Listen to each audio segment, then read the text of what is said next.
धाकड़ खबर, बेखौफजुमा बेबाक अंदाज। धाकड़ खबर में आपका स्वागत है। मैं आपके साथ हूं अकरम रईस खान। कल एक छोटी सी खबर, एवं कुछ खबरें एवं ही होती है ना, उनको भी आपके सामने रख देता है धाकड़ खबर। तो वो खबर मैंने आपके सामने रखी थी जिसमें बताया कि मेरे साथी शहाबुद्दीन याकूब साहब ने एक इंटरव्यू किया है एसके वधावन का। वो पूरा इंटरव्यू उनके अपने चैनल ब्लूमबर्ग न्यूज़ पर ब्रेक हुआ है। उसके कुछ हाईलाइट्स निकाल के मैंने आपके सामने रखे और मुद्दा उठाया कि एक शख्स जो ऐसी बड़ी पहचान बन जाता है, पाकिस्तान के बंटवारे के बाद भारत आता है, 8 साल की उम्र में, 17 साल की उम्र में कुवैत पहुंच जाता है और फिर इतना बड़ा बन जाता है कि दोनों देशों के बीच बैठकर डायलॉग कराने की हैसियत में पहुंच जाता है। तालीम के मैदान में काम करता है, संस्कृति के मैदान में काम करता है। तो वो सवाल ये उठाया था कि मुस्लिम जो हैं दुनिया भर के देशों में जा के बस जाते हैं, ये ऐसा करते हुए क्यों नहीं दिखाई देते हैं। तो मुझे लगा कि आपके रिप्लाई देख के, आपका रिएक्शन देख के आप लोग भी इन चीज़ों को जानना और समझना चाहते हैं। तो इसी के लिए जूम के ज़रिए मैंने वक्त मांग लिया शहाबुद्दीन याकूब साहब का। वो हमारे साथ जुड़ रहे हैं। बहुत सारे सवाल हैं जो मैं भी जानना चाहता हूं और आपके सामने भी रखना चाहता हूं। बहुत शुक्रिया सर वक्त देने के लिए। आपका भी बहुत बहुत शुक्रिया। मेरा पहला सवाल यही है कि अगर मैं एसके वधावन से तुलना करूं देशों में दुनिया भर के बसे हुए भारतीय मुसलमानों की, तो कहां पाते हैं उनको? क्या कोई ऐसी शख्सियत है जो एसके वधावन के आसपास पहुंच पाती है? देखिए, किसी से तुलना करना तो मेरे ख्याल से मुनासिब नहीं है, इसलिए कि हर शख्सियत के अपने डायमेंशंस होते हैं, उसके अपनी मजबूरियां होती हैं, उसके अंदर कैसी सोच है, किस तरह का बैकग्राउंड है, उसको कितने मौके मिले। लेकिन इसमें कोई शक नहीं है कि अगर हम एसके वधावन साहब की अगर आप बात करें, जैसा कि आपने कहा कि ब्लूमबर्ग न्यूज़ पे मैंने उनका इंटरव्यू किया है और आपने उसे देखा, तो ये साफ झलकता है कि उन्होंने अपनी लाइफ में जो स्ट्रगल किया और खास तौर से पार्टीशन के बाद वो हिंदुस्तान आए, हिंदुस्तान के बाद वो फिर कुवैत गए और वहां जाकर उन्होंने मेहनत करके और फिर आहिस्ता आहिस्ता आज कामयाबी की इतनी बड़ी बुलंदी पे है कि पूरी समझिए कि दुनिया में उनका कारोबार फैला हुआ है। और मिडिल ईस्ट के अंदर चंद जो प्रोमिनेंट इंडियन जो बिजनेसमैन है उसमें उनका नाम आता है। लेकिन आपने जिस हवाले से पूछा कि वहां जाकर एज ए बिजनेसमैन तो उन्होंने बहुत कामयाबी समेटी, लेकिन उसके साथ साथ जिस विजन के साथ वो आगे आए, जैसे उन्होंने इंडिया बिजनेस काउंसिल बनाया, उसके जरिए इंडिया और कुवैत के रिलेशनशिप को मजबूत किया, खुद एक तरह से एक एम्बेसडर के तौर पे दोनों मुल्कों को करीब लाने की कोशिश की। फिर वहां रहने वाले जो भारतीय थे उनके एजुकेशन, उनके कल्चर, इस सब की फिक्र करते हुए उन्होंने कई स्कूल कायम किए जिसके इस वक्त बहुत सारे ब्रांचेज हैं। और इस तरह बहुत सारे उनके जो फिलंथ्रोपिक जो वर्क है उसमें भी उनका काफी नाम है। अब आप ये कह रहे हैं कि जब यहाँ से जो मुस्लिम्स जो मिडिल ईस्ट के अंदर जाते हैं तो उनमें ये सोच क्यों पैदा नहीं होती? मेरे ख्याल से आपका सवाल यही है। तो मैं ये कहना चाहूंगा कि कुछ लोग हैं जिनके अंदर ये सोच है, लेकिन जितना बड़ा तबका है अगर आप उसे देखें तो कहीं ना कहीं इसमें उस लेवल पे आने में या वो कारनामा अंजाम देने में वो अभी तक किसी हद तक कामयाब नहीं हो सके।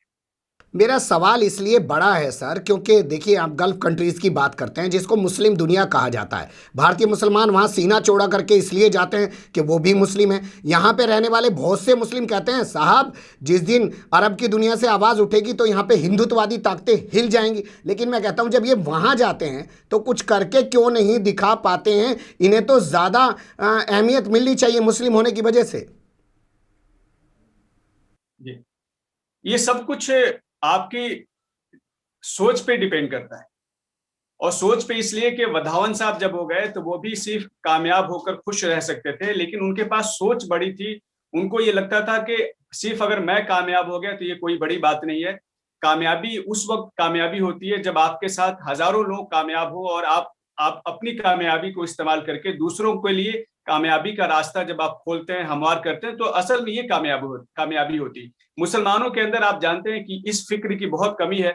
आपको मैं सिर्फ 2 एग्जाम्पल दूंगा कि अलीगढ़ मुस्लिम यूनिवर्सिटी का जो अलमनाई एसोसिएशन है पूरी दुनिया में उसका नेटवर्क फैला हुआ है। खुद अगर आप मिडिल ईस्ट में देखें तो हर मुल्क के अंदर उनका एक चैप्टर है, लेकिन वो साल में क्या करते जी सैयद डे मनाते हैं जिसपे वो अच्छे खासे मतलब 30, 35, 40 लाख इस तरह से खर्च करते हैं, लोगों को बुलाते हैं। लेकिन अगर आप देखें विजन की बात तो विजन की कमी है। अगर वो मिडिल ईस्ट के अंदर रहने वाले जो ये लोग हैं अगर ये इकट्ठे होकर इनके अंदर अगर ये सोच होती तो हिंदुस्तान के अंदर एजुकेशन के मैदान में इनकलाब बर्पा कर सकते थे। या वहां भी रहने वाले बहुत सारे एक चंद लोग आपको मिलेंगे जिन्होंने एजुकेशन के अंदर या दूसरे सेक्टर के अंदर काम की। ये जैसे आपने कहा कि एक मुस्लिम कंट्री में रहते हुए जिस तरह से वहां जो अपॉर्चुनिटीज थी उससे न खुद उसका फायदा उठाते, बल्कि वो कोशिश ये करते कि हिंदुस्तान में जो रहने वाले मुसलमान हैं उनको कारोबार में कैसे बढ़ाया जाए, वहां पे जो बिजनेसमैन हैं उनको कैसे लाकर उनको हिंदुस्तान में उनको इन्वेस्ट उनसे करवाया जाए। आप ये देखिए कि हमारी कमी की वजह से जो दूसरे पड़ोसी मुल्क हैं वो ज्यादा फायदा उठाने में किसी हद तक कामयाब रहे। जो मुस्लिम जो मिडिल ईस्ट के अंदर रहते हैं, अगर वो एक सोच के साथ चले होते तो आज हिंदुस्तान में बसने वाले जो मुसलमान हैं इनके अंदर एक बहुत बड़े लेवल पे कारोबार के मामले में, एजुकेशन के मामले में और दूसरे सेक्टर में एक बहुत बड़ा इनकलाब बर्पा हो चुका होता। लेकिन अफसोस कि हम उसका फायदा नहीं उठा सके। बिल्कुल सही आप मुद्दा उठा रहे हैं आप, और आप सही बात कह रहे हैं कि ये लोग सिर्फ अपना ही भला नहीं करते, देश का भी भला करते और उन देशों के और भारत के बीच में एक पिलर का काम करते, पुल का काम करते। लेकिन ये लोग सोच ही नहीं रख पाए शौचालय में, इसलिए अभी तक बैठे हुए हैं। खैर, मैं पश्चिम उत्तर प्रदेश से आता हूं तो सीधे सपाट लहजे में आपसे पूछना चाहता हूं, हमारे यहाँ मदरसों से लोग निकले पढ़ के और कहीं भी जाके कोई हाफिजी कारी मौलवी बैठ गया 10 20 50 बच्चों को घेर के और उसने कुछ अलिफ बाता उनको पढ़ाना शुरू कर दिया। वहीं मैं देखता हूँ AMU जामिया, जहाँ से बहुत पढ़े लिखे लोग निकले, लेकिन वो सिर्फ अपनी ज़िंदगी तक महदूद रहे, कभी उन्होंने 2 लोगों को तालीम देने तक की भी कोशिश नहीं की। यहाँ तक कि अगर अपनी दुकान खोल ली डॉक्टरी की या कहीं और की, तो उसमें भी लोगों को सिर्फ लूटने का काम किया, कमाने का काम किया। उसकी वजह यह है कि देखिए, जब आपने वधावन साहब की आपने बात की, कम से कम हमें ये सोचना चाहिए कि वधावन साहब को ये फिक्र, ये सोचने का अंदाज कहाँ से मिला। असल में जब आप एजुकेशन देते हैं बच्चों को और बच्चों के अंदर वो जो फिक्री सलाहियत जिसको कहते हैं, अगर वो परवान नहीं चढ़ाते आप उनको एक बहुत बड़े लार्जर एक एम्बिशन के साथ आप नहीं जोड़ते, या उनके अंदर वो सलाहियत पैदा नहीं करते जिससे वो कल को बड़े होकर अपनी सलाहियत का इस्तेमाल करके समाज के अंदर, सोसाइटी के अंदर, देश के अंदर एक कोई बड़ा इनकलाब पैदा करें, तो वो फिर कोशिश उनकी सिर्फ यही रहती है कि हमारा पेट कैसे भर जाए, हमारा बैंक बैलेंस में थोड़े ज्यादा पैसे कैसे आ जाए। तो असल में मुसलमानों का जो मसला यह है कि मदरसे से निकलने वाले लोग गए तो उन्होंने चंदा किया और चंदा करने के बाद आके एक छोटा सा एक मदरसा कायम कर लिया और उन्होंने सोचा कि हमने बहुत बड़ी कामयाबी हासिल कर ली। इन जो बाकी जो इंस्टीट्यूशन है जैसे जामिया है, अलीगढ़ है, यहाँ से निकलने वाले लोग गए, वहां पे जाके अच्छी जॉब उनको मिल गई, जॉब से उनका परिवार थोड़ा आगे आ गया, उनका लाइफ स्टाइल थोड़ा सा बेहतर हो गया, उन्होंने सोचा कि मेरी जिंदगी का जो सबसे बड़ा मकसद था वो हासिल हो गया। तो इससे ये पता चलता है कि आपके पास कोई मकसद नहीं है, आपके पास कोई विजन नहीं है, बहैसियत कम्युनिटी आप कहीं खड़े नहीं है।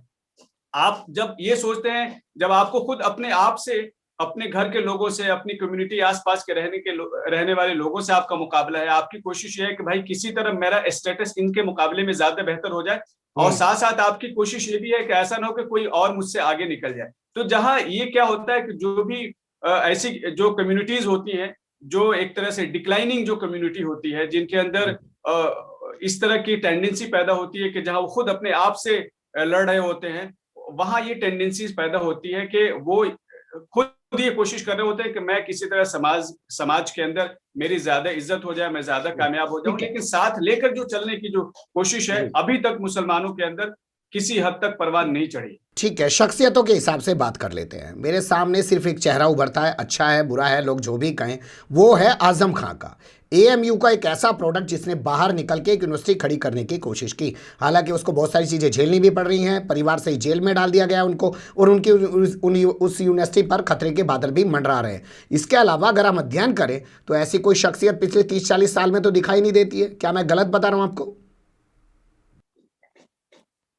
नहीं, बहुत सारे लोग हैं, मतलब आजम खान जो चूंकि एक पॉलिटिकल फिगर है और चूंकि पहले से वो खबरों में किसी न किसी बहाने से वो रहते चले जा रहे हैं, तो उनके काम पे ज्यादा फोकस है। अगर आप देखें कि पीछे आजादी के बाद से कम 17-18 ऐसे यूनिवर्सिटीज, बहुत सारे कॉलेजेस, कुछ मेडिकल कॉलेजेस, स्कूल्स मुसलमानों ने बहुत बनाए हैं, बहुत काम हुआ, इसमें कोई शक नहीं। असल सवाल यह है कि जो मौके उनके पास थे, जो उनके पास पोटेंशियल था, उसका इस्तेमाल नहीं कर सके। जो आगे जो लोग गए उन्होंने अपना एक छोटा सा दायरा बना लिया और उस दायरे को बड़ा करते चले गए और उन्होंने सोचा कि हमने बहुत बड़ा अचीव कर लिया। लेकिन आप ये बताइए, यहाँ पे एक सवाल बड़ा हो जाता है कि आपको उनके अंदर ये फिक्र भी लगती है? आप अगर कभी उनके बीच गए हो, आपने उनको पढ़ा हो, देखा हो, सुना हो, क्योंकि हमें तो उनके अंदर कोई फिक्र भी नहीं लगती। मैं आपको एक एग्जांपल दूं, मैं एक मामले में अलीगढ़ में चला गया अभी पीछे, तो वहाँ पे एक बुजुर्ग मुझे मिले। उन्होंने पहला सवाल मुझसे किया कि दिल्ली के मुसलमान क्या कर रहे हैं जो आज मुल्क के हालात हैं।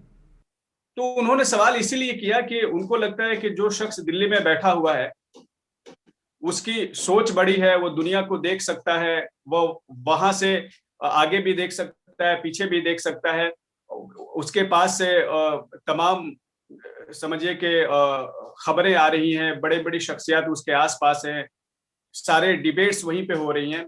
अब ये है कि आप एक छोटा सा आपको एग्जांपल दूं, हालांकि हो सकता है कि सुनने वालों को ये अच्छा न लगे, कि अलीगढ़ मुस्लिम यूनिवर्सिटी जो है उसके जो दिल्ली का जो अलुमनाई एसोसिएशन का चैप्टर है, उसमें किसी ने मुझे बताया कि उनकी स्ट्रेंथ जो है वो 25 से 26 या 27 हजार की है।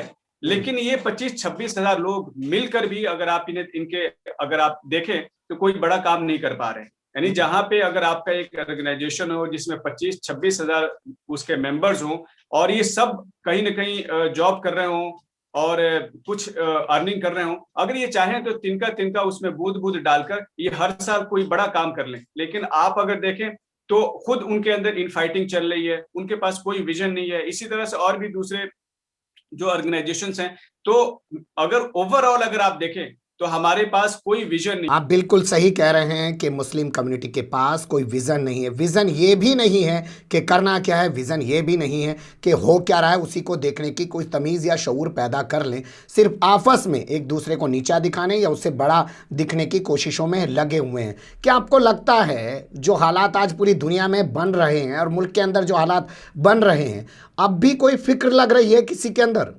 असल में देखिए, जब आपकी जिंदगी का मकसद सिर्फ ये हो जाता है कि मुझे 2 रुपए कमाने हैं, अपना पेट भरना है, अपनी फैमिली चलानी है, आपके पास जब और आपकी कोशिश जब इसके इर्द गिर्द रहती है तो आपसे फिर कोई बहुत ज्यादा उम्मीद तवक्को नहीं की जा सकती।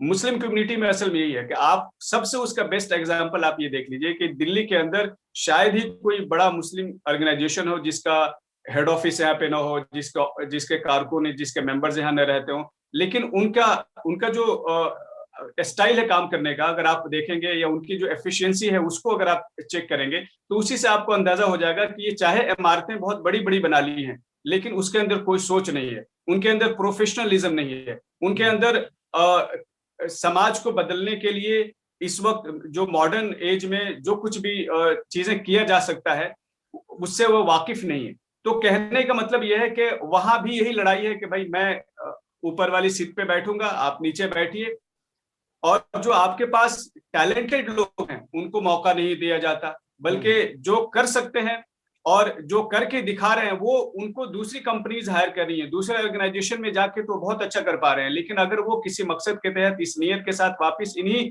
ऑर्गेनाइजेशन में आके अगर अपनी सर्विसेज देने की कोशिश करें तो ये इस लायक भी नहीं है कि वो उन्हें एक्सेप्ट कर सकें या उनसे काम ले सकें या उनके मुताबिक ये खड़े हो सके। तो सवाल यही है कि ये सब लोग डायरेक्शन लेस हो चुके हैं, इनके पास कोई विजन नहीं है और लड़ाई यही है कि भाई किसी तरीके से आप मुझे इस वहदे पे बरकरार रहने दीजिए। तो हमें एक बहुत बड़ी फिक्री तब्दीली की जरूरत है, हमें अपने आप को चेंज करने की जरूरत है। अगर हम चेंज नहीं करेंगे तो जो रिजल्ट आज हम और आप बैठ के यहाँ बात कर रहे हैं उसके आने में बहुत वक्त लग जाएगा। बिल्कुल सही आप कह रहे हैं कि जिस तब्दीली की हम बात कर रहे हैं, जो चीज़ों का हम जिक्र कर रहे हैं, वो बदलाव आने में बहुत समय लग जाएगा। लेकिन बड़ा सवाल ये भी है कि आखिर ये लोग कब सोचेंगे। डॉक्टर नवाज देवबंदी का एक शेर है ना, सोचो आखिर कब सोचेंगे। इसी सवाल के साथ आपको छोड़े जा रहा हूँ। आपने वक्त दिया, बहुत शुक्रिया। फिर आपसे किसी और मुद्दे के साथ ऐसे ही जुड़ने की कोशिश करेंगे।